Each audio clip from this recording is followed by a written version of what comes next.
조상훈의 뉴스바. 이제는 이슈 탐험입니다. 네, 현호석 경제부총리가 어제 종교인 과세 방침을 거듭 밝히면서 논란에 또 불이 붙었습니다. 상당수 여론은 여기에 좀 적극 찬성하는 쪽이고요. 종교계 일각의 좀 강력한 반발도 예상이 됩니다. 참여연대 조세재정개혁센터 신원기 간사 전화로 연결해서 오늘 이 문제 짚어보겠습니다. 신 간사님 안녕하십니까? 네, 안녕하세요. 예. 일단 뭐 많이 나온 얘기지만 어제 또 현호석 부총리가 종교인 과세하겠다 이런 발언했습니다. 뭐 어떤 배경에서 어제 다시 이 얘기를 하셨다고 생각하시는지요?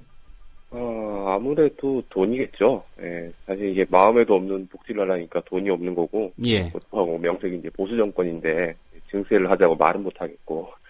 이게 또 세목별로 이걸 또 보면 재밌는 게 법인세 같은 경우에는 사업을 키워서 더 많이 내야 되니까 내란 소리를 못 할 거고. 예. 재산세를 올리자니까 당장에 이제 지지 기반 날아가는 소리가 들리는 것 같고. 이제 소비세는 이제 함부로 올렸다가 물가가 올라가니까 이걸 또 아직 꺼낼 때는 아닌 것 같아요. 예. 예, 마지막으로 이제 소득세가 남은 건데, 소득세도 구간만 조정하고, 이제 세액공제로 전환한 거 말고, 정작 이제 민감한 세율 문제는 아직 건드리지 못했거든요. 결국 이제 증세를 못하니까, 이제 비과세 감면 정비, 지하경제 양성화, 금융소득 과세 강화, 요 세 개 안에서 해결을 봐야 되는 건데, 예. 이런 맥락에서 어제 언급하셨던 대로 임대소득세 과세 문제나 종교인 과세는 지하경제 양성화 차원에서 내놨다 이렇게 해석이 되고요. 파생상품 과세 문제는 금융소득 과세 강화 차원에서 그렇게 내놨구나 하시면 좀 이해하시기 편할 것 같아요. 예. 뭐 종교인 과세 문제는 이제 그 여러 가지 세금을 좀 더 걷어들여야 되는데 그 대책의 일환 이 정도로 보면 되겠군요. 네, 그렇게 해석하시면 될 것 같아요. 예. 뭐 다 아시는 것처럼 종교계 대표적인 좀 조세 사각지대다 이런 평가인데요. 종교계 비과세로 누락되는 세수가 대략 얼마쯤 되는지 혹시 파악하고 계신가요? 일단 대략적인 평가가 추가적인 세수 효과는 일단 미비할 거다라는 게 지금 대부분의 예상이고요. 예. 적게는 100억에서부터 시작해서 많게는 1000억까지 예상이 드는데, 예. 일단 기본적으로 이 과세 대상으로 분류할 이 종교계에 대해서 정확한 통계 자체가 좀 부실해요. 그래서 누가 얼마나 어떤 형태로 이걸 가지고 있느냐에 대한 정보가 사실 부족한 상황이라서, 예. 도출된 추계 자체를 그대로 좀 믿기는 사실 무리가 좀 있는 게 맞습니다. 예. 사실 걷어봐야 안다는 게 정답 같아요. 예. 100억에서 뭐 최대 1000억이라고 한다면 이게 어떤 네. 세수 증대 효과보다는 좀 상징적인 의미로 좀 다가가는 거 아닌가 이런 생각이 드는데 어떻습니까? 일단 상징적인 의미라고 해석을 해도 될 것 같고, 사실 1000억이라는 금액이 저희가 매번 이제 조 단위로 이제 뭐 말씀드리다 보니까 되게 작게 느껴지는데, 사실 1000억도 그렇게 작은 수치는 아니에요. 1000억 원이면 서울시에 있는 무상급식 예산의 거의 대부분을 차지하는데요. 1000억도 그렇게 적은 수치는 아닙니다, 사실. 예. 사실 종교계 과세 문제, 뭐, 지난 정권 아주 오래 전부터 좀 여러 차례 얘기가 됐었는데, 여러 번 시도를 했지만 번번이 무산이 되지 않았습니까? 그 네. 이유는 뭐라고 보십니까? 아무래도 이제 사회적으로 너무 민감한 부분이다 보니까요. 여러 가지 사유가 있을 수 있는데, 일단, 뭐, 반대하시는 쪽에서 뭐, 입장들 조금 들어보면, 목회자에 대해서 어떻게 바라볼 거냐, 그다음에 세법상의 명시가 되지 않았다, 성직자에게 과세하는 건 이중과세 아니냐, 뭐, 요런 이제 이유들로 좀 반대를 하셨는데요. 예. 그런 것보다는, 조금, 현실로 좀 가지고 와서, 좀 다루는 쪽에서 좀 조심스럽게 바라보는 것 같아요. 사실 작년 연말 같은 경우에도 종교인 소득과세를 이제 기타 소득으로 분류해서 소득세를 부과하겠다. 이게 여야 합의로 이제 이루어진 상황인데, 예. 이제 언제 어떻게 거둘 거냐는 문제로 이제 2월로 미뤄졌거든요. 이게 막상 2월이 되니까 이제 종교계 얘기를 좀 들어봐야 된다. 그래서 또 4월로 미뤘어요. 얼마 전에. 예. 이게 이 선거를 앞둔 이제 정치인한테 이제 증세는 어떻게 보면 이제 무덤과 같다는 말인 것처럼 아무래도 6월에 지방선거를 앞두고 종교계의 눈치가 좀 보이는 게 아닌가라는 그런 생각이 좀 들어요. 예. 실제로 이제 한국 기독교 시민 총연합회 같은 데서는 이게 종교인 과세에 찬성하는 국회의원과 정당에 대해서 낙선 운동을 하겠다. 그럼 뭐 협박 아닌 협박을 지금 하고 있는 상황이라서 예. 아무튼 그런 면에서는, 정말 쉽지 않은 문제다, 뭐, 그렇게 좀 보이네요. 현실적으로 본다면 뭐 4월에 논의해서 국회에서 이게 통과된다는 것도 보장할 수는 없겠군요. 아무래도 4월에는 현실적으로 지금보다 더 어려울 거예요, 아마. 지방선거를 불과 2달 앞두고 있는 시점이 되기 때문에요. 아유, 누가 그렇게 손대겠습니까? 예. 사실 뭐 종교인들 또 종교기관들 이 선거철 되면은 또 각 당의 후보들이나 정치인들이 또 그런 곳을 방문합니다. 표를 의식하지 않을 수밖에 없는 것 같은데 네. 그래서 이 종교인 과세 문제 좀 계속적으로 좀 지연됐다 이렇게 보시는 거죠? 예, 아무래도 이 유권자층이 적극적으로 이제 투표를 하시는 유권자들이 상대적으로 많다 보니까 예. 아무래도 뭐 표로 먹고 사는 정치인들 같은 경우에는 눈치를 안 볼래 안 볼 수 없는 상황이죠. 예. 이 종교인 과세 문제에 반발하는 그 곳을 한 군데 언급해 주셨는데, 뭐, 네. 그것 말고 주로 반대하는데, 그리고 그분들이 반대한다는 주장, 그러니까 이중과세다 이렇게 말씀하셨는데, 그러니까 한마디로 헌금도 내는데 왜 세금도 떼냐 이 얘기입니까? 그러니까 뭐 이제 헌금을 납부하시는 분들이 이미 과세를 하고 이제 교회에다 저걸 내기 때문에 여기서 한 번 더 이제 공직자에게 과세를 하는 건 이중과세다 이런 주장인데요. 그 헌금하시는 분의 입장에서 뭐 그런 얘기 할 수도 있겠지만 이 종교인들이 그런 얘기를 한다는 건 논리적으로 맞지 않은 것 같은데요. 뭐 그렇게 따지면 세상에 이중과세로 물리는 쪽이 되게 많겠죠. 예를 들면 뭐 공무원들 같은 경우도 그렇게 따지면 이중과세가 되는 거고요. 예. 그런 면에서는 조금 이해가 안 가는 면이 있긴 하는데, 뭐 일단 주장들은 일단 그렇습니다. 가장 논란이 됐던 게 이제 목회자들을 어떻게 볼 거냐, 이걸 직업이 과연 이제 봉사하는 직업인데 이걸 과연 근로자로 볼 거냐, 근로자로 본다면 이걸 과연 근로소득세를 부과할 수 있느냐, 이 문제인데요. 예.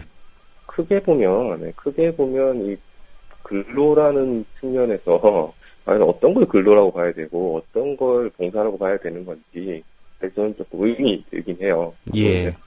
세법상에 명시가 되지 않았다는 주장도 되게 강력하게 나오는데 세법상에 사실 명시는 안 되어 있어요. 근데 세법상에 또 재밌는 게 명시는 안 되어 있는데 헌법상에는 이게 모든 국민은 납세 의무를 지게끔 나와 있거든요. 예. 세법상에 없다고 해서 헌법에 명시되어 있는 의무를 저버릴 수 있는 건지 저는 거기에 약간 의문이 드는 건 사실입니다. 예, 종교인 역시도 모든 국민 안에 포함되는 국민이기 때문에요. 네. 예.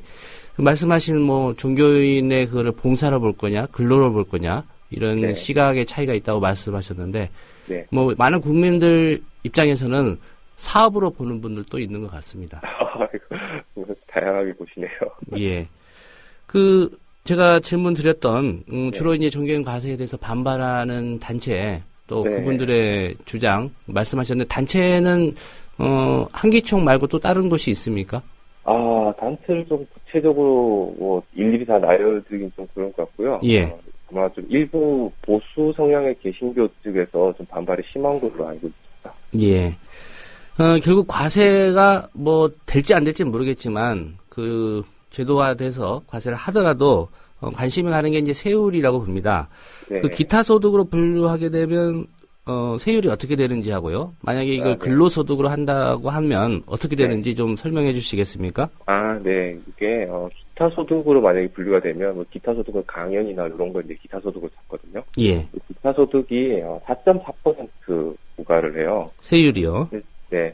그래서 이제 8년 전 통계를 보면 이제 성금 규모가 약 6조 2천억 정도 되는데 여기다 4.4%를 부과하면 예상 세수가 200억 내외다. 이런 추측이 나오는 근거가 되는 거죠. 예. 네.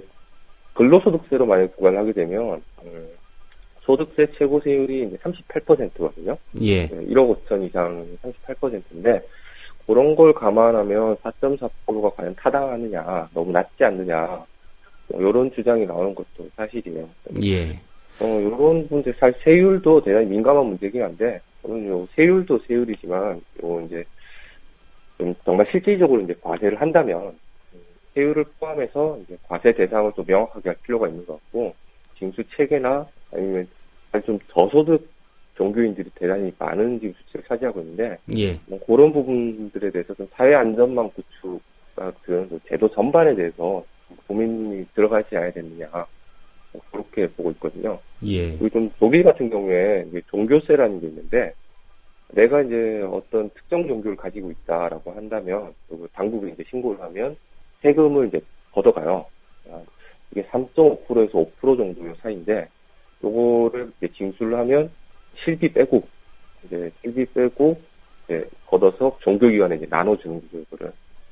그리고 자연스럽게 이제 재분배 문제, 뭐, 예. 그다음에 저소득 종교인들에 대한 안전망 문제가 해결이 되는 건데, 적어도 이제 우리의 현실에 좀 비춰봤을 때, 제가 봤을 때 좀 참고할 만한 사례가 되는 건 사실인 것 같고요. 예.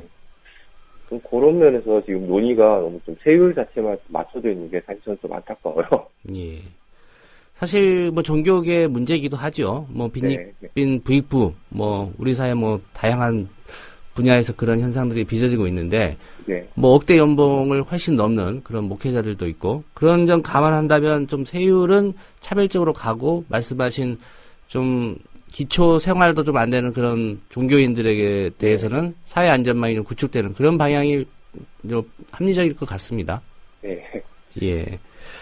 특별히 이제 최근에 좀 불거진 네. 문제인데요. 그 여의도 순복음교회 그 조용기 원로 목사 같은 경우에 그 뭐 교회에서도 확인한 내용이지만 퇴직금을 200억 원이나 이제 교회가 지급을 했다. 물론 이제 지급 절차나 이런 건 문제가 없다. 이런 발표를 했습니다만은 이런 정도의 퇴직금 그 상식적으로 좀 국민들이 보기에 납득할 수 있는 수준입니까?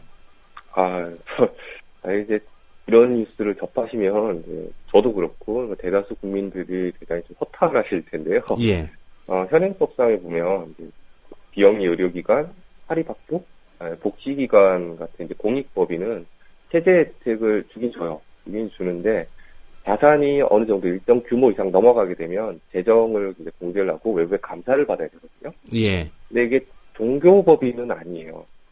예, 헌금을 비롯해가지고 뭐 각종 부동산, 학교, 병원, 뭐 복지시설 등을 다 이제 가지고 있는데 이게 이제 재산이 엄청나게 있어도 사실 통계에는 이게 안 잡혀요.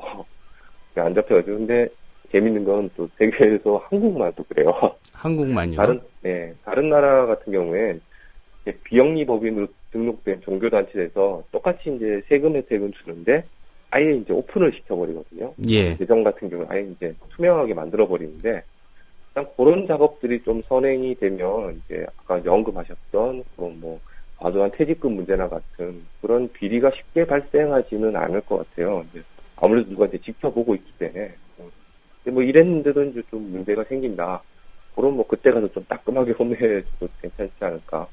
사실 좀, 그런 데서 좀 선행되어야 될 문제가 몇 가지 있는 것 같아요. 예.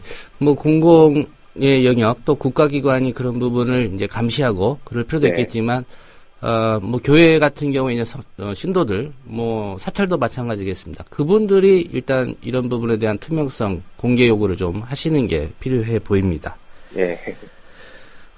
뭐 종교인 과세 방침 아무리 생각해도 좀 조기에는 이루어질 것 같지 않다 이런 전망하셨는데 뭐 시민단체 입장에서 보시기에 네. 어떤 방안으로 이거 종교인 과세 방침 좀 조기에 관철시킬지 어떤 방안이 있으십니까?